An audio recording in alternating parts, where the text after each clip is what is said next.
അസ്സലാമു അലൈക്കും വറഹ്മത്തുള്ളാഹി വബറകാതുഹു.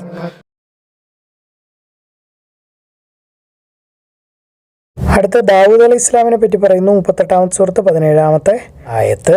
റസൂലിനോട് പറയാണ്, ദാവൂദിനെ നീ ഓർക്കുക, അദ്ദേഹം എപ്പോഴും അള്ളാഹുവിലേക്ക് ഖേദിച്ച് മടങ്ങുന്നു. എന്തുണ്ടായാലും എൻ്റെ പൊന്ന് അള്ളാഹ് കാത്തോളെ, തവക്കൽത്തു അലല്ലാഹ് ഹസ്ബി അള്ളാഹ്, അങ്ങനെ എല്ലാം അള്ളാഹുവിന് കൊടുക്കുന്ന ആളായിരുന്നു ദാവൂദ് അലൈഹി ഇസ്ലാം. എന്നെ കൊണ്ട് ഒന്നിനും പറ്റില്ല, നീ നോക്കിക്കൊള്ളണേ എന്ന് പറയുന്നു. അപ്പോൾ അത് കണ്ട് പഠിക്കാനാണ് റസൂലിനോട് പറയുന്നത്.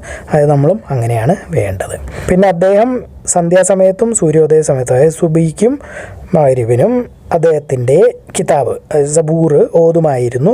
അത് ഓതുമ്പോൾ അവിടെയുള്ള പർവ്വതങ്ങൾ അദ്ദേഹത്തോടൊപ്പം ഏറ്റ് ചൊല്ലുമായിരുന്നു. അതൊരു മുഅ്ജിസത്താണ് ദാവൂദ് അലൈഹി ഇസ്ലാമിൻ്റെ.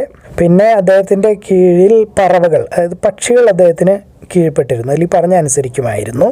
അവയെല്ലാം ബഹുമാനത്തോടു കൂടി തന്നെയാണ് അദ്ദേഹത്തിന് കീഴടങ്ങിയിരുന്നത്, അതായത് നബിയാണെന്നുള്ള കാര്യം അറിഞ്ഞുകൊണ്ട്.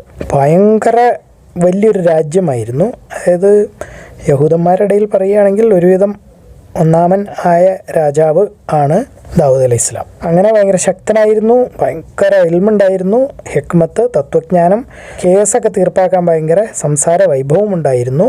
അങ്ങനെ വിധി പറയാൻ ഭയങ്കര എക്സ്പെർട്ടൊക്കെ ആയിട്ടിരിക്കുന്ന സമയത്ത് ദാവൂദ് അലൈഹി ഇസ്ലാമിന് പരീക്ഷണം കിട്ടി. രണ്ടുപേര് വഴക്കുണ്ടായിക്കൊണ്ട് കയറി ചെന്നു.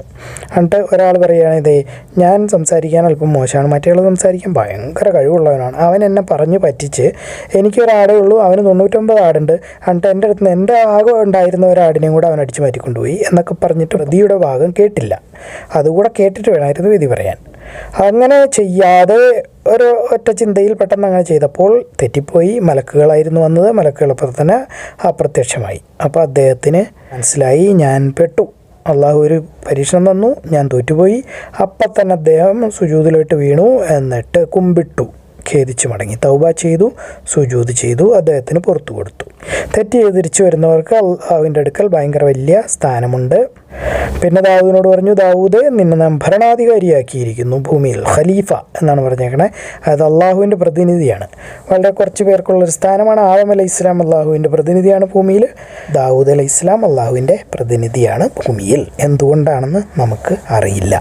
പിശാചിനെ സൂക്ഷിക്കണം, നിന്നെ അള്ളാഹുവിൻ്റെ മാർഗ്ഗത്തിൽ നിന്ന് തെറ്റിച്ച് കളയും, ഭൂമിയിൽ നീ വലിയൊരു ഭരണാധികാരിയാണ്, വഴിതെറ്റിപ്പോകുന്നവർക്ക് കഠിനമായ ശിക്ഷ തരും എന്നൊക്കെ പറഞ്ഞ് അള്ളാഹുവിൻ്റെ പേടിപ്പിക്കൽ അല്ലെങ്കിൽ ഉപദേശം കൺഫ്യൂസ് ചെയ്തു. അപ്പോൾ പെട്ടെന്ന് തന്നെ സംശയമായി പെട്ടുപോയി കഴിഞ്ഞപ്പോൾ വിധി പറഞ്ഞു, അത് ചെയ്ത് തെറ്റിപ്പോയി, അങ്ങനെ ചെയ്യാൻ പാടില്ല, പങ്ക് കച്ചവടക്കാരെപ്പോഴും ചെയ്യുന്നതാണ് അങ്ങോട്ടും ഇങ്ങോട്ടും പറ്റിക്കൽ, അതുകൊണ്ട് നീ ചെയ്തത് തെറ്റാണ് എന്ന് മറ്റേ ആളോട് പറഞ്ഞു. ശരിക്കും പറഞ്ഞാൽ ഇപ്പോൾ ഇവിടെ നടന്നത് ദാവൂദ് അലൈഹി ഇസ്ലാം ഒരാളുടെ ഭാഗം മാത്രമേ കേട്ടുള്ളൂ.